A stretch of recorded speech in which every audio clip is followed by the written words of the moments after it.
السلام عليكم ورحمة الله وبركاته. إلهي بمهد له نبيغا أمان له إذيكا منان له ولا لها قالقا كتحن كنال كينان قماني آد waxaan idinka raali gelinayaa intii bariyahan dambe aanan muuqaaladii la wadaagin mashquulka oo iska fara badan aawadii waan idinka raali gelinayaa waxaan laakiin idin wada ogeysiis aad u muhiim ah oo ah maadaama bishii barakeysneed ee Ramadaan inagu soo fool leedahay oo waxba aan inaga xigin in ay mudan tahay in loo sii qorsheeyo barnaamijyo iyo qorshayaal laga sii baaraandegay oo la sii diyaariyay waxaan go'aansaday in aan idin la wadaago barnaamij taxane ah oo aan ugu magac daray fariimaha quraanka bishani waa bishii quraanka soo degay waa bil wax weeye khayr badan quraanka la akhriyana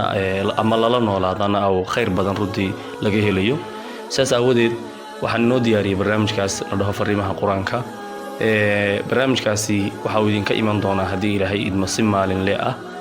kanaalkeena qumane sidoo kale Facebooka bartaanka isticmaalo ee Zakariya Abdullah Harun iyo sidoo kale qumane bartiisa Facebooka ama page-ka qumane Facebooka hadii Ilaahay idmo barnaamijkan hadan hordhac ahaan qeexitaan ka sii bixiyo waxa weeyaan barnaamij xalqad kastaaba ay dul istaagayso aayad quraana ama dhowr aayadood oo quraan ay dul istaagayso kadibna waxoogay milicsi ay ka bixinayso oo fiirsi ay ka sameynayso hadii Ilaahay badankeeda leeyahay macnaha waaweyn ama macnayaasha faraha badan ee ku jira aayada ama dhowrka aayadood ee maalinka aynu soo xulnay waxaanu iska ognahay barnaamijka qaaliga ah ee fariimaha quraanka oo maalin kasta aynu soo deynano hal xalqad taasoo macnaheedu ay noqonayso inuu barnaamijku la tiro noqonayo tirada ay noqoto bisha barakeysan ee Ramadaan hadii Ilaahay idmo halkaas aynu la noolaan doonaa quraanka Ilaahay subhanahu wa ta'ala haydi karaameeyo aad bad mahadsantihiin barnaamijka la sii faafiyo walaalaha kale hala la wadaago